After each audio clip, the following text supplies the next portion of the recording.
O Homem Mais Rico da Babilônia. Autor: George Samuel Clayson. Narração: Marcos Gravonsky. À nossa frente, estende-se o futuro como uma estrada que se perde na distância. Ao longo dela há ambições que queremos realizar, desejos que queremos satisfazer. Para ver concretizadas essas ambições e desejos, precisamos ser bem-sucedidos em relação ao dinheiro. Use os princípios financeiros apresentados nas páginas que se seguem. Deixe que eles o tirem das dificuldades acarretadas por uma carteira vazia e lhe proporcionem a vida plena e feliz que uma carteira cheia pode tornar possível. Como a lei da gravidade, esses princípios são universais e imutáveis. Espero que lhe propiciem, como fizeram para muitos outros, os meios eficazes para uma carteira cheia, uma bela conta bancária e um satisfatório progresso financeiro. O autor e seu livro. George Samuel Clayson nasceu em Louisiana, Missouri, em 7 de setembro de 1874. Frequentou a University of Nebraska e serviu no exército americano durante a guerra entre a Espanha e os Estados Unidos. Começando uma longa carreira no mundo editorial, fundou a Clayson Map Company of Denver, Colorado, e publicou o primeiro atlas rodoviário dos Estados Unidos e do Canadá. Em 1926, lançou o primeiro de uma série de panfletos sobre economia e sucessos financeiros, usando parábolas ambientadas na antiga Babilônia para ilustrar suas lições. Tais panfletos eram distribuídos em grandes quantidades pelos bancos, companhias de seguros e empregadores e tornaram-se familiares a milhões de pessoas. O mais famoso sendo O Homem Mais Rico da Babilônia, a parábola título deste livro. Estas parábolas babilônicas tornaram-se um clássico moderno entre os livros de autoajuda. Prefácio. Nossa prosperidade como nação depende de nossa prosperidade financeira como indivíduos. Este livro lida com o sucesso de cada um de nós. Sucesso quer dizer realizações como resultado de nossos próprios esforços e aptidões. Uma preparação adequada é a chave para o sucesso. Nossos atos podem não ser tão criteriosos quanto nossos pensamentos. Nosso modo de pensar pode não ser tão judicioso quanto nossa compreensão. Este livro, que apresenta soluções para a falta de dinheiro, tem sido considerado um guia para o entendimento financeiro. Seu propósito é realmente este: oferecer àqueles que ambicionam o sucesso financeiro um insight que os ajudará a ganhar dinheiro, poupá-lo e fazer com seus lucros ainda mais dinheiro.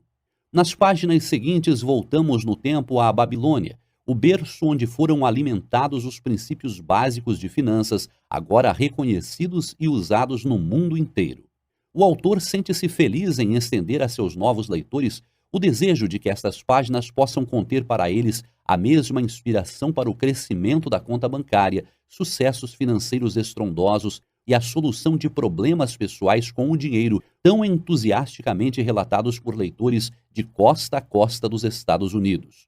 A todos os homens de negócios que distribuíram estas narrativas em tão generosas quantidades a amigos, parentes, empregados e associados, o autor aproveita a oportunidade para expressar-lhes sua gratidão. Nenhum respaldo pode ser mais valioso do que o desses homens práticos que apreciaram seus ensinamentos, porque eles, por si mesmos, conseguiram importantes êxitos ao aplicar os princípios verdadeiros que o presente livro defende.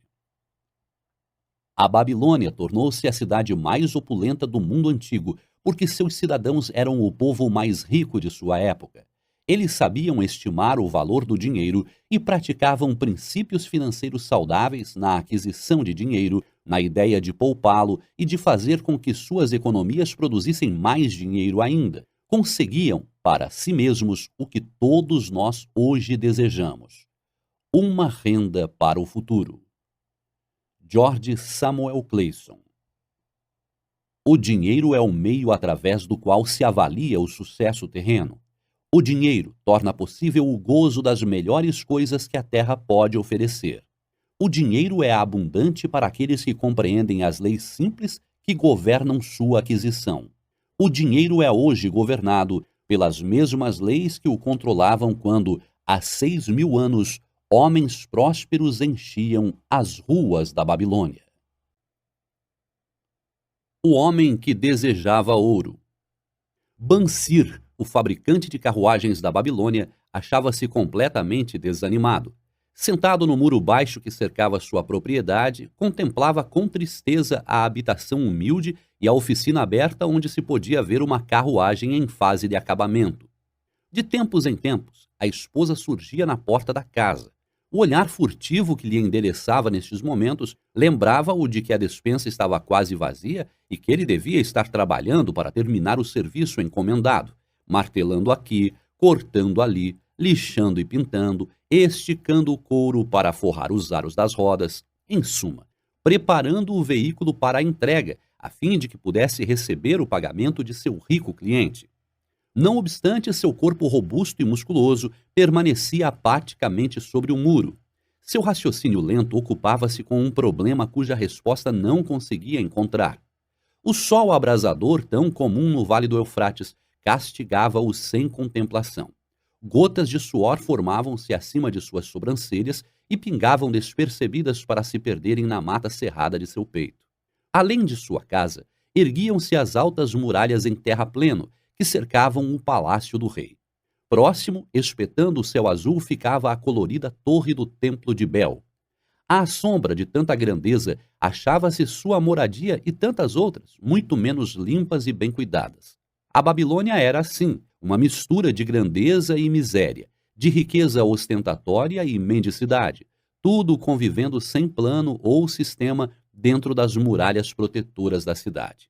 Atrás dele, se apenas tivesse o cuidado de voltar-se e olhar, as barulhentas carruagens do rico passavam aos solavancos e obrigavam a sair do caminho tanto o comerciante de sandálias quanto os mendigos de pés descalços. Até o rico era forçado a buscar a sarjeta para dar passagem às longas filas de escravos carregadores de água, todos a serviço do rei, cada qual transportando pesados sacos de pele de cabra cheios d'água para regar os jardins suspensos. Bansir achava-se muito absorvido por seu próprio problema para ouvir ou prestar atenção ao confuso burburinho da atarefada cidade. Foi uma repentina sucessão de acordes de uma lira familiar que o arrancou ao devaneio. Ele virou a cabeça e deu de cara com o rosto delicado e sorridente de seu melhor amigo, Cobb, o músico. Possam os deuses abençoá-lo com grande generosidade, meu bom amigo, começou Cobb numa saudação rebuscada. Entretanto, parece que já o fizeram, pois não o vejo entregue ao trabalho. Regozijo-me com você por sua boa sorte. Mais ainda, gostaria de compartilhar isso com você. Por favor, dessa sua bolsa que deve estar abarrotada, pois do contrário você se encontraria na oficina, me empreste 2 humildes siclos, que devolverei logo após o banquete dos nobres esta noite. Você não chegará a sentir falta deles. Se eu tivesse 2 siclos, respondeu Bansir, melancolicamente, não poderia emprestá-los a ninguém, nem mesmo a você, que é meu melhor amigo, pois eles constituiriam minha fortuna, toda a minha fortuna.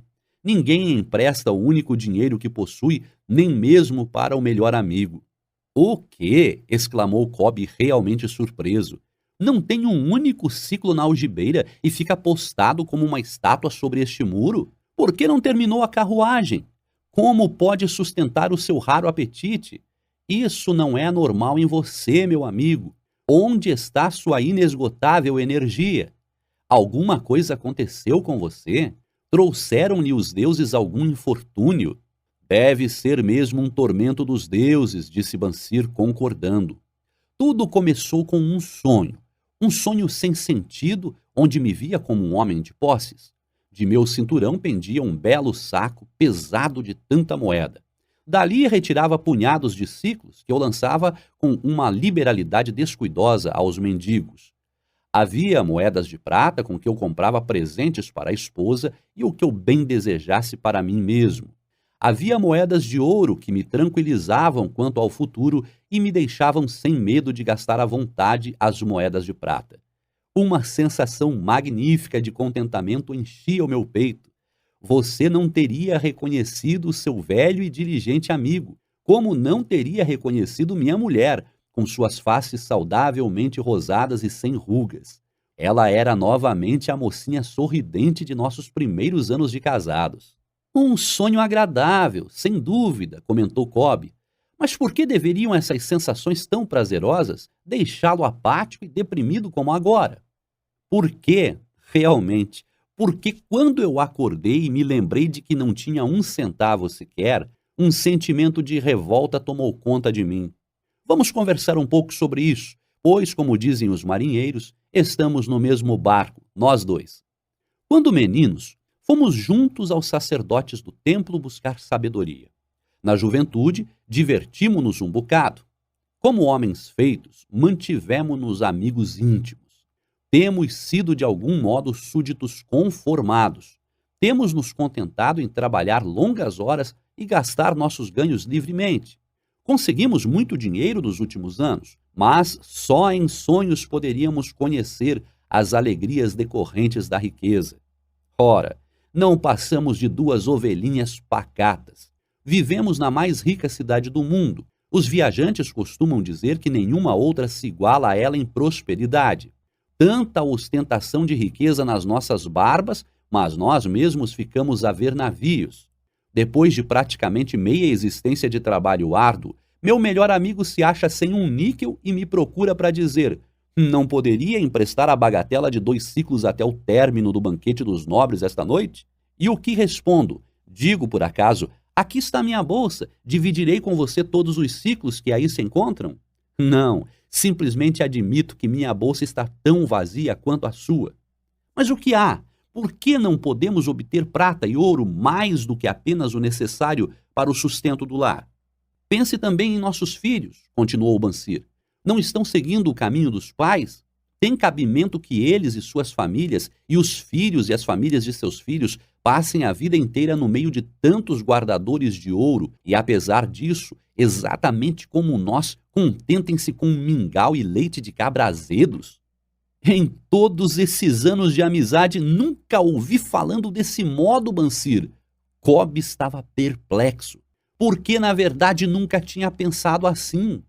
Desde as primeiras luzes da manhã e até que o escuro da noite me fizesse largar as ferramentas, trabalhei duro para montar as mais finas carruagens que qualquer outro homem pudesse fazer, esperando credulamente que um dia os deuses reconheceriam o valor de minhas obras e me recompensariam por isso com a maior prosperidade. Pois nunca o fizeram. Finalmente convenci-me de que nunca o farão. É esse o motivo da tristeza que rói o meu peito. Quero ser um homem de posses. Quero ter minha própria terra e animais para criar. Quero ter roupas finas e dinheiro, muito dinheiro. Estou disposto a trabalhar com toda a força dos meus músculos, com toda a perícia de minhas mãos, com todo o tirocínio de minha mente. Mas quero que os frutos do meu trabalho sejam fartos. Qual é o problema com a gente? E o que volto a lhe perguntar, por que não podemos ter o nosso justo quinhão das coisas boas tão abundantes naqueles que têm ouro suficiente para comprá-las? Quem dera tivesse uma resposta, replicou Cobb. Sinto-me tão pouco satisfeito quanto você. Meus ganhos com a lira se vão rapidamente. Muitas vezes tenho que inventar para que a família não passe fome.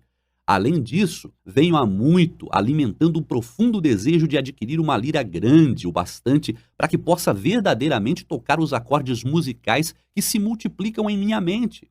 Com um instrumento assim, eu poderia compor músicas melhores do que aquelas que o rei ouviu até o momento. Com uma lira que você, sem qualquer favor, deveria ter. Nenhum homem em toda a Babilônia poderia fazê-la vibrar mais docemente, a tal ponto que não apenas o rei, mas os próprios deuses ficariam deliciados. Como, porém, conseguir tal coisa se nós dois somos tão pobres quanto os escravos do rei? Ouça o sino, aí vem eles. Ele apontou na direção da longa coluna de semidespidos e suarentos carregadores de água que subiam penosamente a rua vindos do rio. Arrastavam-se em alas de 5, cada qual vergado sob um pesado odre de pele de cabra. Um belo tipo de homem aquele que os está conduzindo. Cobb indicou o tocador de sino que ia na frente sem carregar nada. Um homem importante em seu próprio país, como se pode ver. Há muitos bons tipos ali, acrescentou Bansir, concordando com o amigo. Homens tão bons quanto nós, homens altos e louros do norte, os risonhos negros do sul, os morenos dos países mais próximos, todos marchando juntos do rio até os jardins, um após o outro, dia após dia, ano após ano. Nenhuma expectativa quanto a um futuro diferente ou melhor. Camas de palha para dormir e papas terríveis de cereais para comer. Coitados desses pobres brutos, Cobb.